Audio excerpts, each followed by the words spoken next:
For some, Ousmane Sonko is one of Senegal's rising opposition leaders. For others, including the state prosecutor, he's a rapist responsible for public disorder after protests erupted following his arrest last week. But Sonko, who's out on bail, says the allegations against him are politically motivated. I have committed no crime. We can trust the justice system. In the way the case is being carried out against me, the tribunal is violating the law and the procedures in order to sentence political opponents.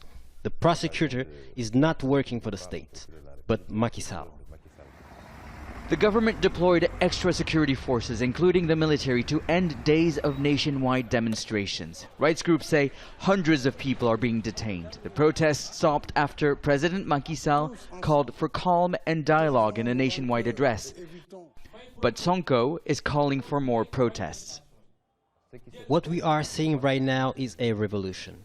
But this is not a revolution to overthrow President Macky Sall. It's a smart revolution. We need to organize local elections that are 2 years overdue, then the parliament election in 2022, so that the people can freely elect a new leader in 2024. Sonko describes himself as the anti-establishment candidate for the 2024 presidential election. Critical of Senegal's relationship with former colonial power France, he accuses the government of corruption, favoring French corporations. Our relationship with France, like any other countries, needs to be more balanced. It has to be a win-win relationship, not a one-way relationship. Critics say Sonko's nationalist discourse is dangerous. During the recent protests, his supporters are accused of burning and looting French supermarkets.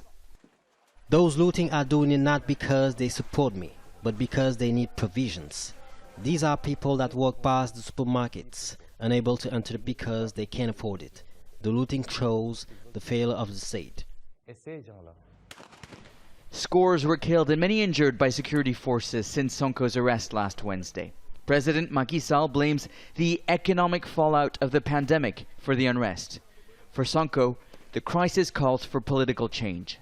Those that died were 14, 16, 18 years old. They know their future is at stake. In honor to them and all those that are political prisoners of Macky Sall, we can't give up the fight.